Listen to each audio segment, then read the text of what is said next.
बहुत सारे लोग क्रोएशिया में ऐसे आ रहे हैं जिनसे काम भी नहीं आता, कुछ थोड़ा बहुत काम सीख करके आ रहे हैं और उनके अंदर ये डर है कि यार क्रोएशिया में जाने के बाद में मुझसे काम नहीं आता है, सिर्फ 30 to 40% मुझसे काम आता है। अगर उनको कंपनी ने निकाल दिया तो क्या होगा। और बहुत सारे लोगों का ये सवाल है कि सर मेरा प्रोफेशनल कुछ और है और मैं जा किसी और काम में रहा हूँ, कहीं ऐसा तो नहीं वहाँ पर जाकर कंपनी मुझे निकाल देगी तो क्या मुझे डायरेक्ट डिपोर्ट करेगा कोई या फिर क्या होगा।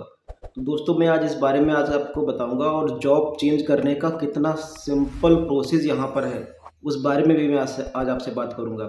जो भी लोग वहाँ पर आ रहे हैं उनकी जो भी क्वेरीज हैं, बहुत से लोग घबराए हुए होते हैं कि यार मुझसे काम नहीं आता, मैं किसी और काम में जा रहा हूँ तो कंपनी कहीं मुझे निकाल देगी तो फिर क्या मेरे पास में ऑप्शन है। तो आपके पास में जो भी ऑप्शन है वो सारे ऑप्शन भी मैं आपको बताऊंगा और क्या ये वाकई में कंपनी डिपोर्ट कर सकती है, आपको कंपनी के पास इतने राइट्स हैं कि वो आपको डिपोर्ट कर सकती है या नहीं कर सकती। तो दोस्तों मैं अपने यूट्यूब चैनल के माध्यम से आपसे ये कहना चाहता हूँ, जो भी लोग यहाँ पर आ रहे हैं अनस्किल्ड वर्कर, जिनका काम कुछ और उनसे काम आता है, यहाँ पर आकर के कुछ और काम कर रहे हैं या कुछ ऐसे काम में आ रहे हैं वो झूठ बोल करके आ रहे हैं कि मैं इस काम में आ रहा हूँ और वो काम उनसे नहीं आता। आ रहे हैं तो आ जाओ, स्ट्रगल आपको करना पड़ेगा, ठीक है, ये तो आप लिख करके रख लो, स्ट्रगल करना पड़ेगा। लेकिन ऐसा कुछ नहीं है कि आपको डिपोर्ट कर दिया जाएगा या फिर आपको कहीं नौकरी नहीं मिलेगी, ठीक है।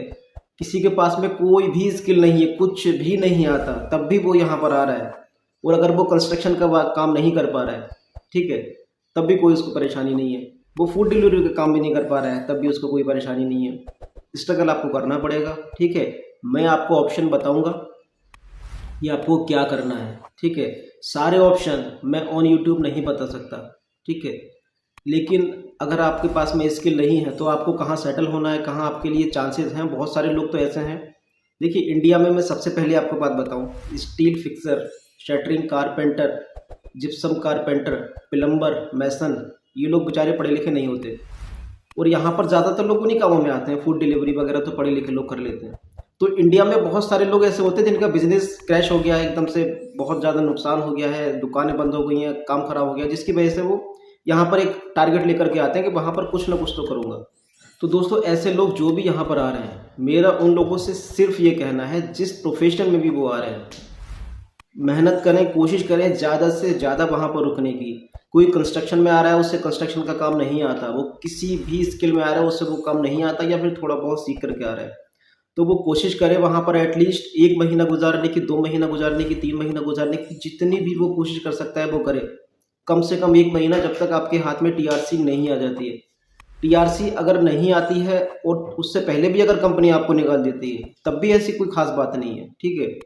आपको सारी चीज़ों के सॉल्यूशंस मिल जाएंगे। बहुत सारे लोगों के मन में ये भी एक बात है कि आप जितने लोगों से पूछते हो उतने बातें बताते हैं, क्योंकि यहाँ पर एग्जैक्ट किसी को पता नहीं। मैं इस बारे में भी आपको बताऊंगा। बहुत सारे लोग ये सोचते हैं मैं अगर क्रोएशिया गया, मुझसे काम नहीं आता है, कंपनी ने निकाल दिया मेरी टीआरसी बनने से पहले, तो उसके पास में क्या विकल्प हैं। तो दोस्तों आपका ओआईबी नंबर जनरेट हो जाता है। ओआईबी नंबर अगर आपका जनरेट है तो आप दूसरा वर्क परमिट इश्यू करने के बाद जॉब यहाँ पर कर सकते हो। किसी कंसल्टेंसी से आपको बात करनी पड़ेगी, किसी एजेंसी से आपको बात करनी पड़ेगी और वो आपका दोबारा से वर्क परमिट इशू करवाएगी दूसरे काम का। हाँ इतना है, जब तक वर्क परमिट नहीं आ जाता है तब तक आपको हो सकता है वेट करना पड़ जाए या फिर किसी हॉस्टल में रुकना पड़ जाए, या फिर बहुत सारी कंपनियां कॉन्ट्रैक्ट के बाद में आपको काम भी दे देती है। और दोस्तों यहाँ का मैं कॉन्सेप्ट आपको थोड़ा सा क्लियर कर दूँ, आप काम करने के एलिजिबल तभी हैं जब आपके पास में वर्क परमिट है। अगर आपसे कोई कह रहा है कि कॉन्ट्रैक्ट लेटर साइन करने के बाद भी आप काम कर सकते हैं, करने को आप कर सकते हो, लेकिन है वो इलीगल, ठीक है। तो आपको अगर कंपनी ने निकाल दिया है और कॉन्ट्रैक्ट साइन करने के बाद भी बहुत सारी लोग कंपनियां काम पर रख लेती हैं, लेकिन कभी कभी ऐसा भी होता है, जो लीगल तरीका तो यही है, आपका वर्क परमिट आएगा उसके बाद ही आप काम करने के लिए लीगल हो। तो इतना वेट आपको करना पड़ सकता है, ज़्यादा से ज़्यादा ये होगा। जिनकी टीआरसी आ गई है उनके साथ में बस ये बेनिफिट है कि वो क्रोएशिया के अलावा भी किसी अदर कंट्रीज में मूव हो सकते हैं आसानी से। तो दोस्तों मैं यहाँ पर पहले क्रोएशिया में जॉब चेंज करने का प्रोसेस बता दूँ आपको। जॉब चेंज करने का प्रोसेस बहुत ज़्यादा सिंपल है, जैसा इंडिया में है वैसा ही सेम यहाँ पर है, कोई फ़र्क नहीं है, ठीक है। सबसे पहले अगर आपको जॉब चेंज करनी है और अगर कंपनी ने आपको निकाल दिया है, बहुत सारी कंडीशन होती है। अगर आपको जॉब चेंज करनी है तो आपके पास में वक्त है जॉब सर्च करने का, लेकिन अगर कंपनी ने आपको निकाल दिया है इमीडिएटली तो आपके पास में वक्त नहीं है जॉब सर्च करने का। ठीक है, तो इतना होता है। तो इसमें प्रोसेस ये है आपको जॉब चेंज करने का। अगर कंपनी ने आपको निकाल दिया है तो आपको टर्मिनेशन लेटर देगी वो। उसके अलावा आपके पास में आपकी टीआरसी होगी, वर्क परमिट होगा पुराना वाला, ये सारे डॉक्यूमेंट्स आपके पास में होंगे। कंपनी ने आपको निकाल दिया है तो कोई इशू नहीं है, आप दूसरी जगह अप्लाई करोगे, किसी कंसल्टेंसी के पास अप्लाई कर सकते हो। ऑनलाइन तो यहाँ पर हायरिंग बहुत कम होती है। ऑनलाइन आप यहाँ पर इंटरव्यू दोगे, उसमें पॉसिबिलिटीज़ बहुत कम रहती हैं, बहुत कम सिलेक्शन होता है, क्योंकि ज़्यादातर मैं आपको बता चुका हूँ एजेंसी के थ्रू ही यहाँ पर हायरिंग होती है। आप किसी एजेंसी से बात करोगे, कुछ एजेंसी कमीशन लेती हैं, कुछ एजेंसी कमीशन नहीं भी लेती हैं। तो आप सिंपली उस एजेंसी से बात करोगे, वो आपके लिए जॉब बताएगी, ये उसके पास में जॉब है, जॉब वहाँ से चेंज हो जाएगी। और दूसरी बात, जो लोग प्लानिंग करके जॉब चेंज करना चाह रहे हैं उनके लिए सिंपल सा प्रोसेस ये है कि पहले अपने लिए कोई जॉब सर्च करें, उससे वहाँ पर पक्की बात करें कि हाँ मैं ऐसे ऐसे ऐसे ऐसे आ रहा हूँ। और दूसरी बात, जो लोग प्लानिंग करके जॉब चेंज करना चाह रहे हैं उनके लिए सबसे अच्छी बात तो यह है, without search any job, don't think about to change your job. कभी भी ये कोशिश ना करें जॉब सर्च करने से पहले आप घर पर बैठ जाएं कि यार मुझे जॉब चेंज करनी है, बैठने के बाद में आप यहाँ पर अपने रिलेशन बना करके किसी कंसल्टेंसी से बात करके पहले अपने लिए आप जॉब सर्च कर लो, उसके बाद में आप वहाँ से रिजाइन दे दो। और ये एक सबसे बड़ी बात तो मैं आपको बता दूं, जो यहाँ पर सबसे बड़ी समस्या है, सबसे बड़ी समस्या, इसके बारे में पता नहीं लोग आपको बताते हैं या नहीं बताते हैं, आपको भी जानकारी है या नहीं है। सबसे बड़ी समस्या यहाँ पर क्या है?